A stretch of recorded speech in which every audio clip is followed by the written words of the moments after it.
I was grabbing dinner recently with a guy who spent 2 decades building a software firm in London. He's always been the model citizen, quiet, productive, and compliant. But halfway through his stake, he pulled out his phone, not to show me a growth chart or a new app, but a formal letter from his bank. Oh, Windows letters. Exactly. It was a standard compliance request for information, yet he looked at it with this eerie, cold clarity. He leaned in and whispered, "I finally figured it out. I'm not a customer. I'm just an unharvested crop in a field they're about to burn." Wow. That's a powerful way to put it. It really is. He started talking about the Beckham Law in Spain with this frantic, giddy energy, like he'd discovered a secret back door out of a burning building. To him, a 24% flat tax wasn't just a financial move, it was a lifeboat away from a systemic debt spiral. He felt like he'd found a way to hit back against the silent default of inflation. He thought he'd solved it. He was convinced he'd won the game, but then the conversation took a sharp turn. Someone at the next table mentioned the upcoming European Central Bank's preparation phase for the digital euro. The change in him was instantaneous. That brief flash of excitement vanished, replaced by a look of genuine dread. The other shoe drops. He realized that moving his physical body to a beach in Valencia didn't matter if his money, his identity, and his data were still tethered to a programmable, surveillable ledger. He wasn't actually escaping. He was just moving to a slightly nicer cabin on the Titanic while the officers were already locking the lower decks. That realization that the old social contract is being rewritten as the legalized plunder of the minority is the reality of 2025. The nation-state is no longer acting as a service provider. It is transitioning into a predatory hunting pack. Yeah. For the first time in human history, however, the cost of forking the system and exiting is actually lower than the cost of staying and being harvested. The exit is no longer a theory. It is a pragmatic, high-stakes necessity.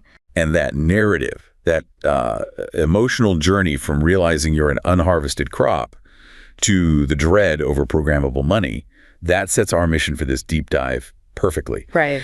We are analyzing the practical, high-stakes exit strategies available to the sovereign individual in 2025.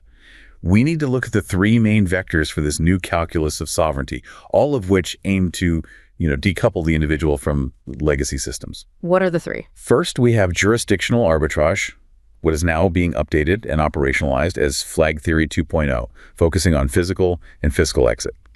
Second, we look at political arbitrage through alternative governance structures, namely the rise and resilience of network states. Okay. And third, we explore the defense layer, advanced digital sovereignty using self-custody and local AI to bypass centralized surveillance mechanisms and data harvesting. Okay, let's unpack this core driver, because it's not simply an ideological objection. It's a fundamental reversal of cost calculus. The thinking here is absolutely clear on this historical shift. It's crucial. For centuries, the cost of violence and coercion, the ability of the state to enforce its will through force, was low enough to ensure power remained centralized.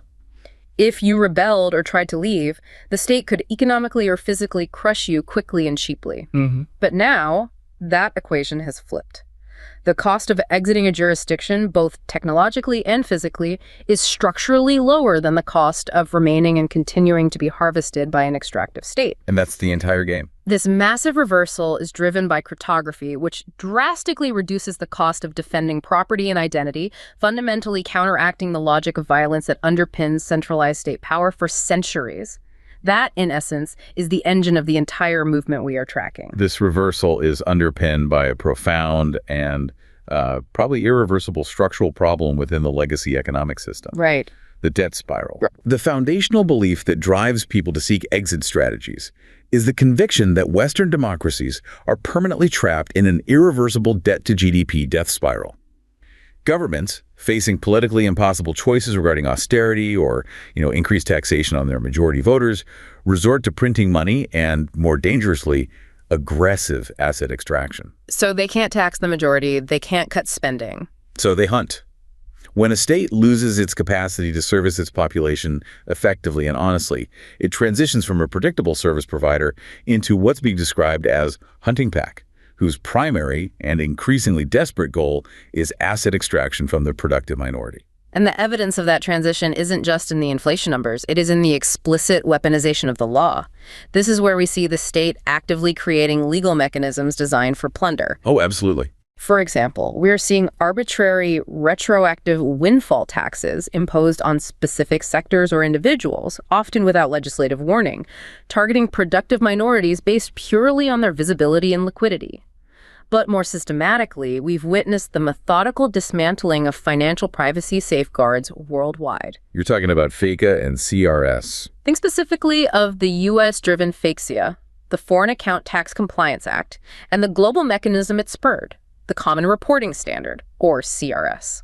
It's crucial to understand what CRS and FATCA actually are, because they represent the institutionalization of global surveillance. Break it down. FATCA essentially forces every non-U.S. financial institution to report on accounts held by U.S. persons, essentially deputizing foreign banks as unpaid IRS agents. Some massive overreach. A huge one. And CRS, the global equivalent adopted by over 100 countries, automates the mandatory exchange of detailed financial data between tax authorities across jurisdictions. So there's nowhere left to hide, in the traditional sense. Exactly. These tools turn once private financial data, your balances, your transactions, your investment holdings, into a global, automated reporting stream that feeds the tax apparatus of your former sovereign nation. The state is engaged in the relentless extraterritorial pursuit of assets and offshore structures with incredible vigilance, making the old secrecy models of flag theory obsolete. So that validates the grim new social contract premise we started with. It does. Democracy is being redefined, not as governance, but as the legalized plunder of the minority by the majority, using these tools of automated compliance as the harvest machinery. This shift in environment forces a massive pivot. The sovereign individual's approach to citizenship and residency can no longer be based on emotional patriotism or, compulsory civic duty. It can't be. It must be reduced to a cold, pragmatic consumer choice. The question becomes, where am I treated best and where are my assets safest? This individual must become fundamentally multi-jurisdictional, distributing their presence, identity, assets, and digital infrastructure across competing governance providers. They're shopping for a country. They view the world not as a collection of compulsory loyalties, but as a market of jurisdictions offering varying levels of service and varying prices, which are, of course, taxes. And that brings us directly to the operational evolution. Flag Theory 2.0. The original flag theory, developed back in the 1960s, was primarily about tax avoidance through secrecy in offshore havens. The old James Bond model. Right. Flag Theory 2.0, however, is about strategic distribution of risk and maximizing freedom in a world without financial privacy. It is a strategy for high net worth individuals that focuses on distributing 5 core components, the 5 flags. We start with the first 2 critical flags, passport and legal residence. The immediate high-stakes goal is securing a second citizenship, or, more realistically and immediately, a residence permit from a country that is strategically chosen. And that choice is key. We are looking for jurisdictions that are politically stable, ideally non-extradition for politically motivated charges, and, most importantly, operate under a favorable territorial tax system. This combination allows for physical decoupling. Which is the first step. This is the strategic implementation of Flag Theory 2.0 for high net worth individuals seeking jurisdictional arbitrage through territorial tax regimes and digital nomad visas to decouple personal residency from predatory fiscal jurisdictions in 2025. But 2 flags aren't enough in this environment, right? Not even close. The next 3 flags define the operational difference between the old theory and the new. Flag 3 is business. The goal here is separating your operational income from your physical residence. How does that work in practice? This often means incorporating in low-tax, high-reputation jurisdictions like Delaware for liability protection, or maybe Singapore for international credibility, and ensuring the company is demonstrably run from a location that is not your primary country of residence. This avoids the sticky issue of permanent establishment, which we can get into. Okay, so that's flag 3. What's 4? Flag 4 is assets. This is diversification against confiscation. Since CRS and FATCA have essentially burned down the secrecy of offshore banking, you must diversify assets beyond centralized financial institutions. So not just cash in a bank account. No. This involves holding hard assets like physical precious metals stored internationally in non-bank vaults, and increasingly, self-custody crypto assets that reside outside the legacy financial system entirely, making them non-extraditable in the traditional sense. This flag protects against bank bail-ins or capital controls. And the final one, number 5. Finally, flag 5 is digital presence. This is the protection layer against the shift to digital surveillance we opened with. It means employing digital sovereignty tools. encrypted communications, self-hosted email and data storage, use of decentralized identity solutions, and deploying secure, air-gapped, private AI infrastructure. So your digital passport is as important as your physical one. In 2025, your digital infrastructure is just as important as your physical passport. If you don't control your data, you don't truly control your identity or your freedom, regardless of which beach you move to. Flag Theory 2.0 requires simultaneous and successful operation across all 5 vectors. So let's dive into the fine print of that physical decoupling, the engine of jurisdictional arbitrage. To succeed here, you must first understand the fundamental difference between tax systems. This is the core engine of the physical exit. It is. We are talking about 2 very different frameworks, residency-based tax and territorial tax. Let's start with residency-based. What is it? In a residency-based tax system, the country taxes your worldwide income. If you are deemed a resident, which is usually triggered by spending more than 183 days a year in the country, or sometimes simply by retaining significant ties, the government taxes your earnings regardless of where you earn them globally. The U.S. system is the most extreme version of this, right? The most extreme, because it taxes citizenship, not just residency. This framework creates a bureaucratic nightmare. You face a high risk of complex double taxation unless you can perfectly utilize often opaque tax treaties.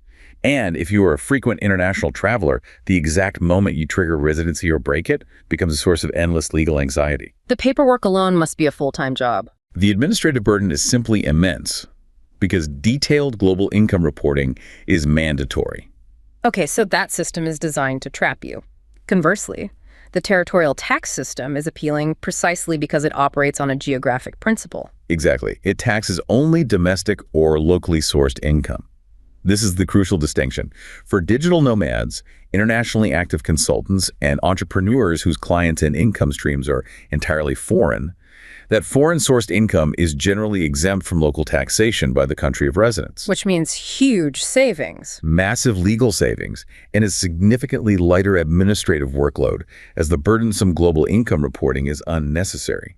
The tax trigger is based on where the income is earned, not where the resident lives. It simplifies life dramatically. Okay, now for the application. The advanced strategies where the rules meet reality in 2025. We need to look at specific country examples where the implementation requires significant nuance. This is where the arbitrage really happens. It proves that arbitrage is less about blanket rules and more about sophisticated legal timing and structure. Let's start with Thailand, which is a key jurisdiction right now.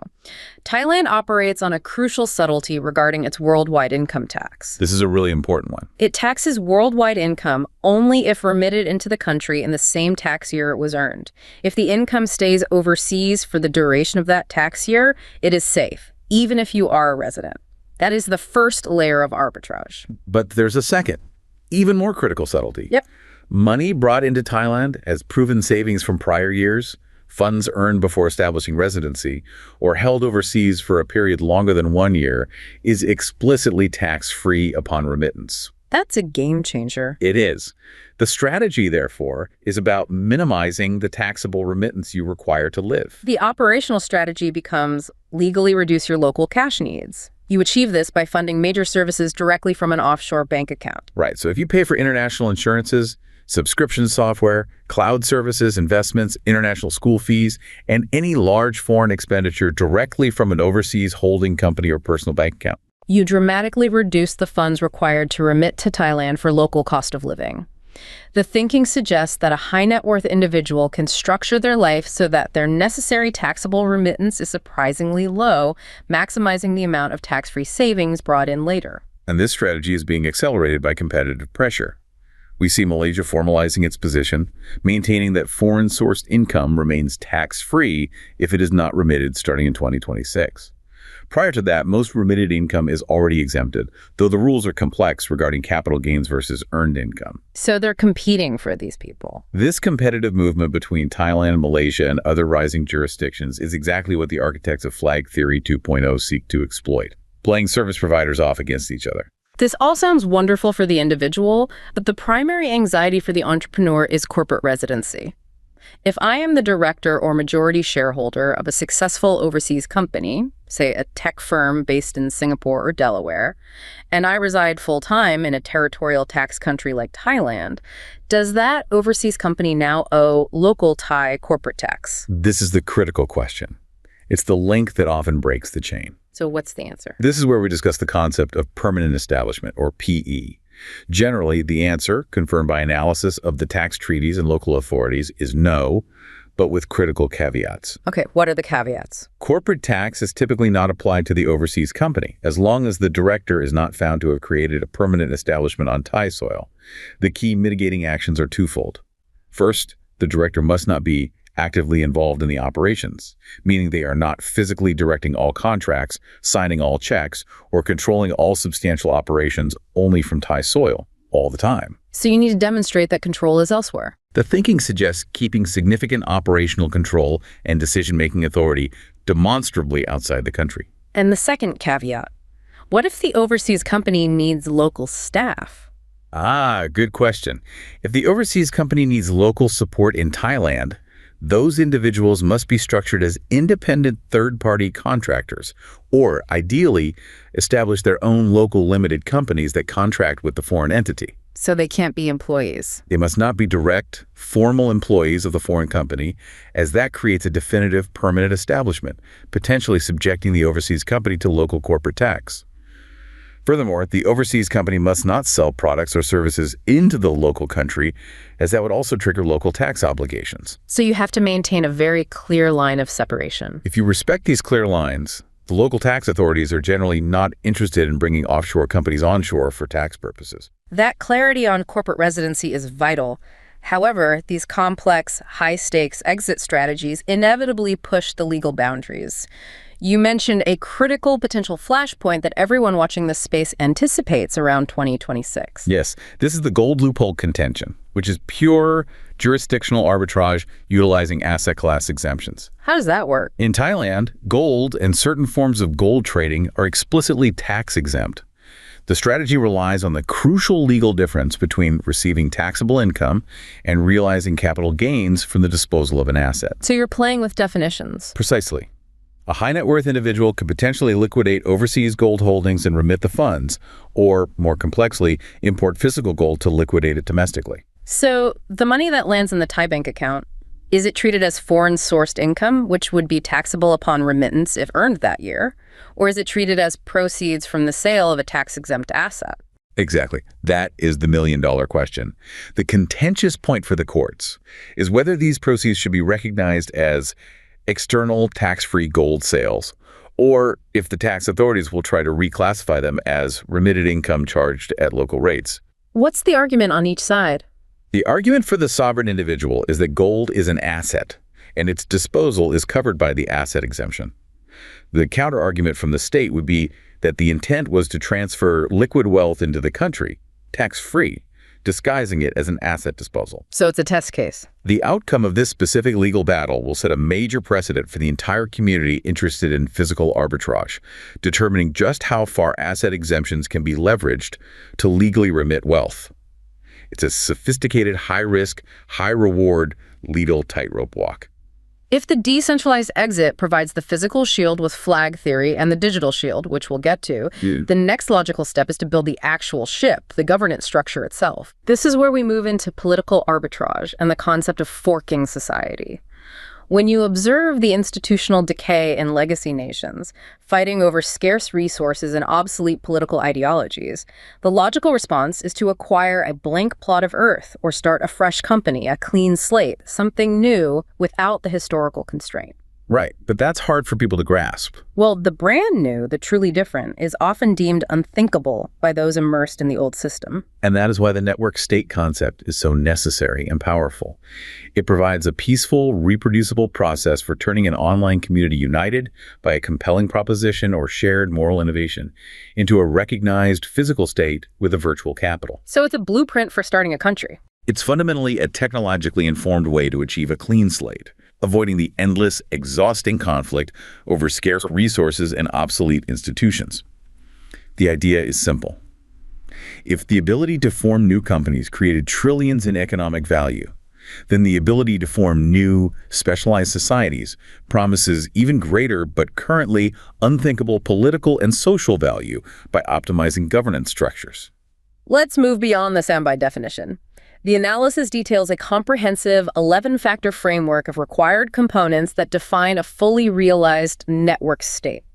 This is the blueprint for creating a new society, starting with the abstract and moving to the physical and political. That's right. The first layer is the foundational and social architecture.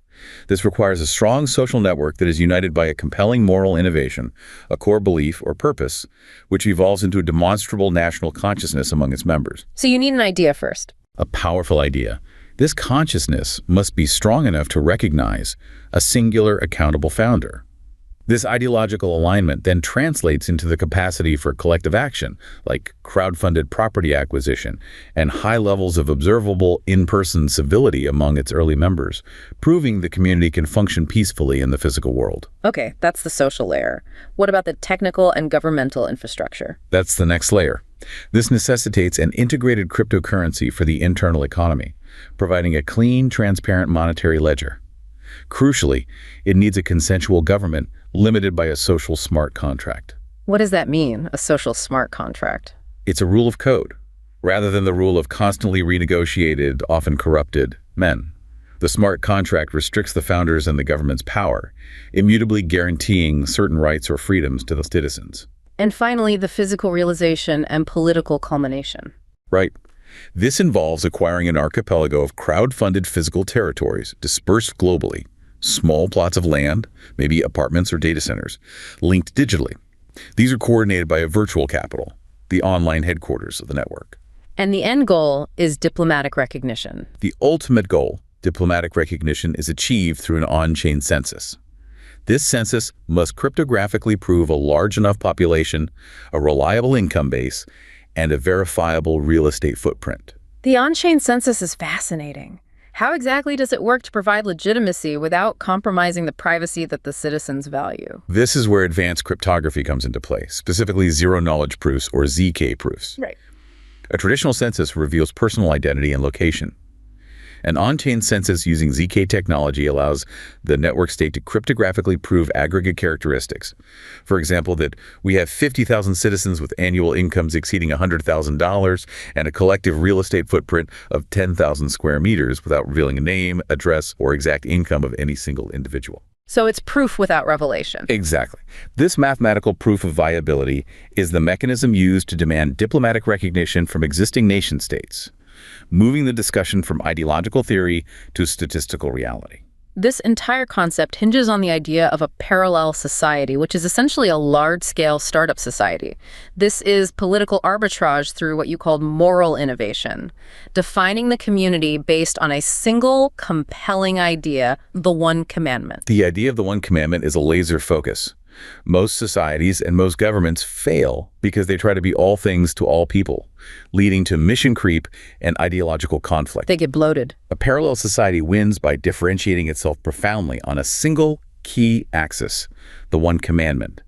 This provides the moral clarity and focus of a startup company combined with the necessary fervor of a political movement, ensuring the community is only attracting highly aligned individuals. Let's look at the two powerful examples of this arbitrage through moral innovation. The first leverages digital architecture to protect social capital, the Digital Network Union, or the cancel-proof society. This union is premised on the moral innovation of renewal culture. It addresses the failure of centralized social media platforms to provide due process against arbitrary censorship, deplatforming, and cancellation.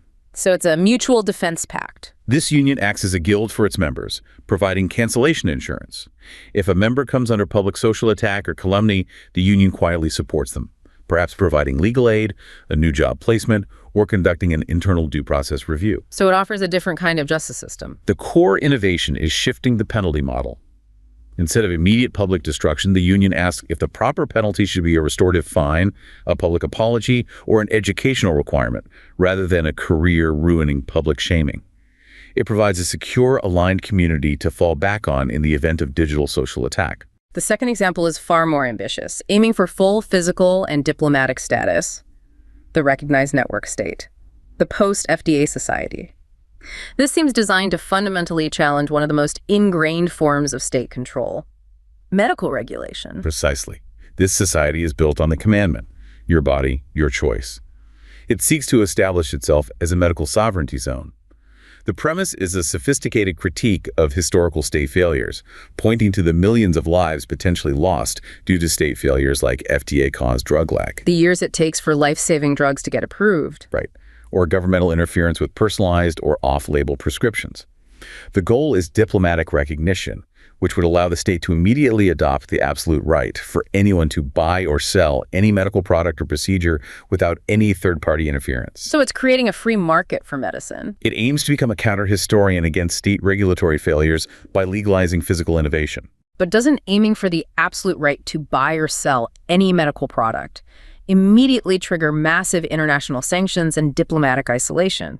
I mean, that makes the entire project politically and economically infeasible. That seems like an immediate red flag for existing powers. That is the highest risk, and it directly leads us to the critical need for legal resilience. Building a state from scratch invites immediate challenges from legacy powers who view any attempt at forking as an existential threat. Of course they do. Therefore, the architecture of the new state must anticipate and defend against this interference from day one. So how do they defend against the state's natural tendency to crush these experiments? We need to analyze the legal resilience of these new governance models. This is where we look at the case study of special economic zones, or SEZs, and governance models like Prospera, established in Honduras. Prospera functions as a real-world test case for legal resilience and economic viability against sovereign state interference. What's its legal architecture built on? Its entire legal architecture is built on international arbitration and decentralized governance models to maintain its viability. Walk us through that defense mechanism. How does international arbitration actually protect a small experimental zone from a sovereign country that decides, hey, we don't like this experiment anymore? The entire strategy is designed to avoid the local remedies pitfall. This pitfall occurs when a legacy state challenges the new entity, forcing the dispute through its hostile local court system, which the legacy state controls entirely. And you know who's going to win that? If you lose in the local court, you have no recourse. Prospera bypasses this by locking its legal framework into international investment treaties and creating a mandate for international arbitration, usually under organizations like the World Bank's ICSID or similar neutral bodies. So if the Honduran government tried to unilaterally revoke Prospera's contract or seize assets, Prospera could immediately trigger international arbitration, forcing the dispute before a neutral panel and potentially seeking multi-billion-dollar damages. Exactly. This leverages the financial cost of violating international law against the sovereign state. It's an economic deterrent. By establishing this international arbitration shield, the new entity gains a legal defense that the original sovereign state cannot easily circumvent. It makes it too expensive to crush them. The success of these network states hinges on designing a legal framework that makes crushing them an economically prohibitive endeavor for the legacy state. This is the mechanism for analyzing the legal resilience and economic viability of network states and SEZs like Prospera against sovereign state interference. Let's circle back to the central dread that froze our friend mid-stake programmable money. The physical and political exits are meaningless if your money, your identity, and your ability to transact are still tethered to a ledger controlled by the very state you're trying to escape. Right. The fight for digital sovereignty starts with a vigorous pushback against central bank digital currencies. CBDCs represent the ultimate, most comprehensive threat to individual liberty. They are the malign synthesis of state and network power. If centralized states can issue money that is a direct digital liability of the central bank, that money is no longer cash. It's a surveillance and control instrument. How so? It can be surveilled in real time, controlled through transaction limits, and programmed with features like expiration dates or restrictions on what types of purchases can be made. It fundamentally eliminates financial freedom and the capacity for non-compliant economic or political activity. What's fascinating here is the clarity of the political response this threat has provoked, particularly in the United States. We've seen the U.S. White House policy direction move aggressively to counter this. The policy is definitive rejection of hyper-centralized financial control. It explicitly prohibits the establishment, issuance, circulation, and use of a CBDC within the jurisdiction of the United States. And the reasoning is key. The rationale is critical because it mirrors the concerns of the sovereign individual. CBDCs, the policy states, threaten the stability of the financial system, individual privacy, and the sovereignty of the United States. This institutional pushback provides political cover and legitimacy to the digital exit movement. The natural response to centralized financial surveillance like CBDCs and centralized data harvesting from big tech is technological self-sufficiency. Achieving digital sovereignty is rapidly moving from being a fringe hobbyist pursuit to an absolute enterprise necessity, and we're seeing this play out in the rush towards self-hosted AI models. The math makes the case undeniable. The cost of failure is too high. The average data breach now costs organizations approximately $4.4 million, and the maximum penalty for regulatory breaches like GDPR could reach 4% of global annual turnover. So it's a C-suite issue now, not an IT issue. Companies, especially those in highly regulated industries, are realizing they cannot afford the risk exposure associated with handing sensitive data client files, legal documents, proprietary code over to third-party, closed-source API providers, no matter how convenient. They must move to self-hosted AI models for compliance and defense. And this is the advanced strategy for achieving total digital sovereignty. Using self-custody crypto assets and local private AI infrastructure to bypass central bank digital currency surveillance and state-level data harvesting, it's the full stack. Let's look at the key benefits of local large language model deployment, using tools and models like Llama 3.3 or Mistral 3. This is where code becomes a literal impermeable wall. First and most critical is data sovereignty. Self-hosted LLMs process all data entirely on your hardware within your controlled perimeter. Zero data leaves your network. This means you achieve automatic GDPR, IPI, and attorney-client privilege compliance by design. Compliance by design? I like that. It radically changes the compliance profile. Secondly, the performance argument is now winning the enterprise battle. In multi-user production environments, high-performance tools like VLLM, a dedicated serving framework, deliver over 3 times better throughput than simpler, more general alternatives like Llama. And that efficiency translates to cost savings. Fixed costs replace the highly unpredictable, usage-based paper token models of cloud providers, offering a clear path to ROI, typically within 3 to 6 months for any organization generating substantial internal token volume. Before we move on, we mentioned VLLM and Llama. For someone just catching up, what's the practical difference? Think of Llama as the robust, easy-to-use toolkit for getting a model running on your personal machine quickly. It's excellent for experimentation and single users. Okay. VLLM, on the other hand, is a finely tuned raising engine. It's designed to handle hundreds or thousands of concurrent requests from different users within an organization, maximizing how efficiently the GPU memory is utilized to keep response times low under heavy load. So for a business, VLLM is the way to go. If you are running an AI service for your entire legal or engineering department, you need the optimized performance of a framework like VLLM. And the hardware accessibility is rapidly improving, lowering the barrier to entry for achieving this level of sovereignty. You no longer need an entire data center. Absolutely. Hardware efficiency has been the biggest recent breakthrough, thanks largely to model optimization techniques like INT4 quantization. Explain that in simple terms. To explain simply, models store their data in high-precision formats, like 16-bit, which requires massive amounts of VRAM. A 70 billion parameter model can require 140 gigabytes. INT4 quantization reduces the precision from 16 bits down to 4 bits, which dramatically cuts the VRAM requirements by 4 times. So that 140 gigabyte model now fits in? About 35 gigabytes. This breakthrough makes serious private AI deployment feasible not just on server-grade infrastructure, but on specialized consumer-grade hardware, all without significant degradation in model quality or coherence. This push for local private AI is particularly critical in high-security environments, like the legal and compliance industry, where the rules around privilege are absolute. Yes.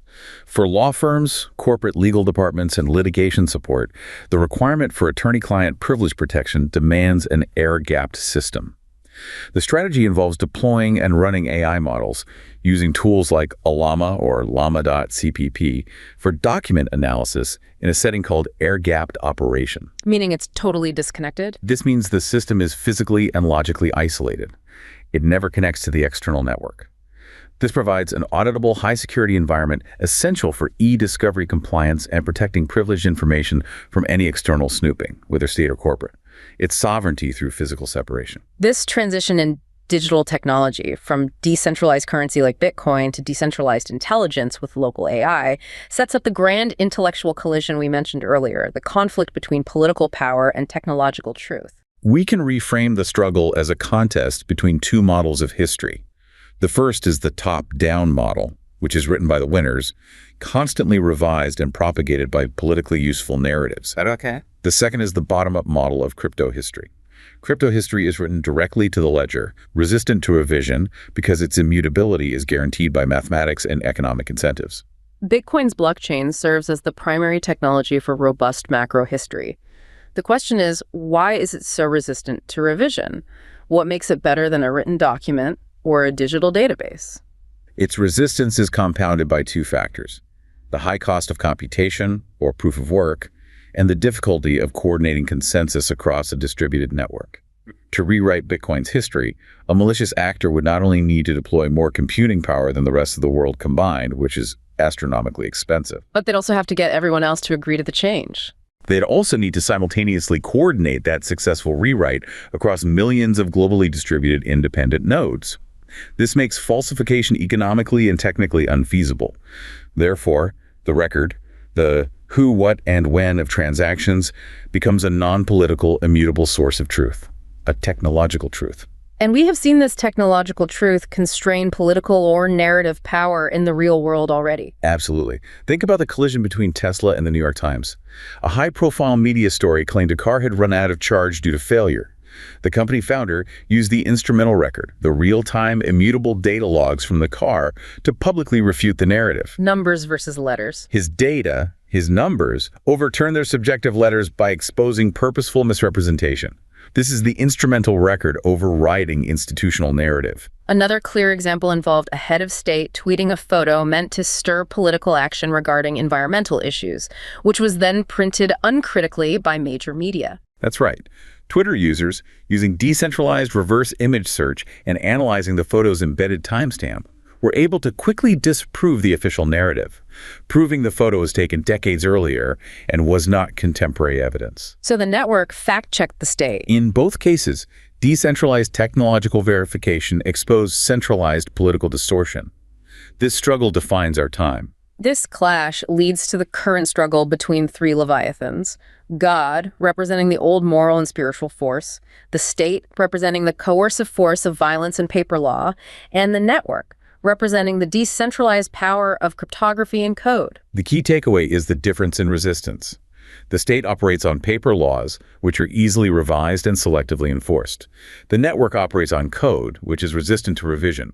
And that resistance is physical, not just theoretical. Encryption limits governments in a way that mere legislation cannot.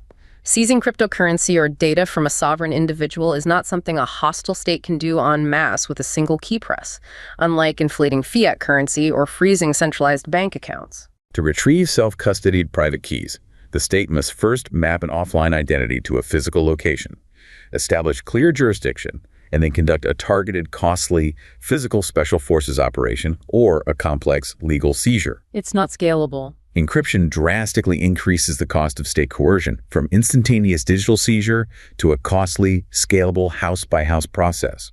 The non-scalability of physical violence is the ultimate limiting factor imposed by robust encryption, forcing the state to compete rather than simply command. So we've covered the three-pronged strategy for navigating the turbulence of 2025. The exit strategy is a comprehensive synthesis. It is physical, using territorial tax arbitrage. It is political, opting into specialized volitional network states. And it is digital, demanding sovereignty through local AI and cryptography. It's a full-stack approach. This entire movement is designed not as a retreat, but as a deliberate path to navigate the potential outcomes of the century, moving away from the risk of global instability and toward a re-centralized center that respects individual sovereignty. This trajectory represents what scholars call a helical theory of history. It's not simply collapsing back into the old cycles or return to a previous century of governance chaos. Instead, with each turn of the corkscrew, we are using technological progress to step forward. Exactly. Building new institutions based on volitional re-centralization and a clean moral slate, rather than passively accepting the systemic default and decay of legacy systems. The old world is fading, but the new one is being constructed block by block, flag by flag. And if the ability to physically or digitally exit is indeed the ultimate nonviolent constraint on political power, then the proliferation of these exit vectors, From achieving foreign income exemption via territorial tax regimes to the deployment of self-hosted air-gapped AI, is fundamentally redefining state sovereignty itself. How so? It is transforming the nation-state from a monopolistic service provider into a mere competitor in a rapidly evolving global market of governance, where individuals are now the consumers choosing where they wish to establish their lives and livelihoods.